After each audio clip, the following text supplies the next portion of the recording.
Bon, alors, le paysage audiovisuel français, il bouge pas mal en ce moment. M6 se lance dans l'arène des feuilletons quotidiens avec Nouveau Jour. Ah oui, c'est le gros sujet du moment. Leur toute première quotidienne, prévue pour fin juin. Exactement, le 30 juin, et c'est clairement une réponse à ce qui existe déjà, type Un si grand soleil, tout ça. On entend parler de saga estivale. Oui, l'expression est lâchée, une saga estivale, mais avec l'ambition de s'installer pour de bon, je pense. On a quelques infos qui circulent via les annonces de M6, et puis il y a une nouvelle bande-annonce là récemment. C'est ça.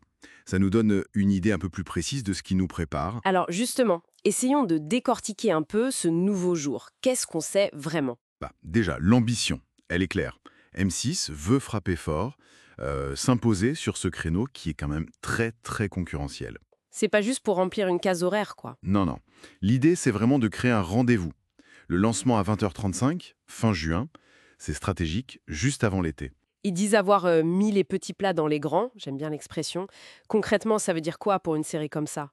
Gros budget? Gros budget, sûrement. Mais au-delà de ça, c'est aussi la recette qu'ils promettent. Un mélange... Ah, mélange de quoi alors?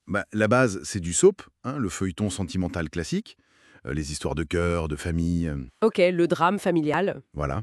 Mais ils annoncent aussi de l'humour, et surtout, et ça c'est peut-être le point intéressant, une bonne dose de mystère. Ah, le mystère, ça peut faire la différence, ça. Ça peut, oui. Cet équilibre entre les trois, ça va être crucial pour qu'ils trouvent leur propre ton. Et l'histoire en elle-même, le point de départ. Alors, on suit Louise, qui est jouée par Elena Noguera. Elle reprend un hôtel familial, un 4 étoiles. Après un drame, c'est ça? Oui, après la disparition de son père en mer. Disparition présumée accidentelle, bien sûr. Ça pose tout de suite une ambiance. Forcément. Secret, non dit. Et la famille autour, elle réagit comment? Et ben c'est là que ça se corse. Son fils, Gabriel, joué par Jean-Baptiste Munier, la soutient. Mais sa sœur, Audrey, Joué par Gabrielle Adjer. exactement.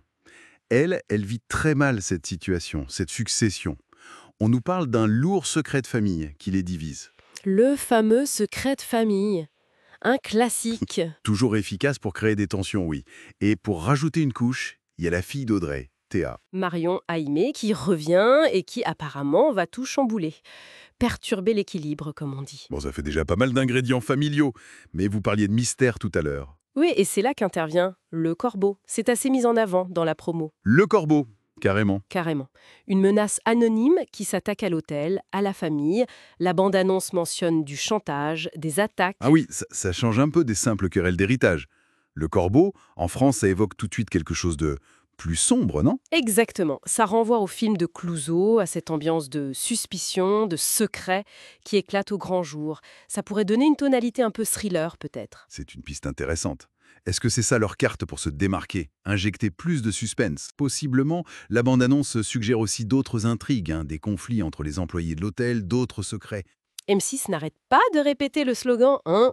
Découvrez la saga familiale qui va vous rendre accro. L'objectif est clair, hein, l'addiction. Et pour porter tout ça, ils ont misé sur un casting 5 étoiles, comme ils disent. Ah oui, parlons-en. On a cité Noguera, Mounier. Mais aussi Bruno Solo, Vincent Desagnates, Laetitia Milo, que des visages très connus. C'est malin pour attirer le public au début. Des gens qui viennent d'univers différents en plus. Comédie, drame. C'est une stratégie classique, oui. Attirer large au lancement. Après, pour une quotidienne, ce qui fidélise vraiment, c'est l'attachement aux personnages, aux histoires sur la durée, plus que les noms au générique. Bien sûr. Donc, si on récapitule, on a une saga familiale dans un hôtel, une succession difficile, des secrets, plus cette menace extérieure du corbeau. C'est ça. Avec un casting connu et la promesse de mélanger drame, un peu d'humour et pas mal de suspense. L'idée, c'est de créer le nouveau rendez-vous quotidien de l'été et plus si affinité. Le cocktail est intrigant sur le papier. Il combine des recettes qui marchent, avec cette touche de mystère qui pourrait donner une saveur particulière. La vraie question, c'est comment tout ça va s'articuler et s'ils vont réussir à créer leur propre identité face aux autres séries qui sont là depuis longtemps. Bon, bah verdict à partir du 30 juin sur M6 alors. Tout à fait. Et ça soulève une question intéressante, je trouve, pour la suite, au-delà de la bataille pour l'audience. Est-ce que ce nouveau jour va vraiment utiliser l'élément du corbeau pour? Pour aller plus loin, Oui, voilà. Est-ce que ce sera juste un gadget pour tenir en haleine, ou est-ce qu'ils vont s'en servir pour explorer des thèmes un peu plus profonds? La paranoïa, les mensonges, les conséquences du passé. Quelque chose qui irait au-delà des dynamiques familiales, certes efficaces, mais qu'on voit souvent. Ça, ce serait intéressant à observer.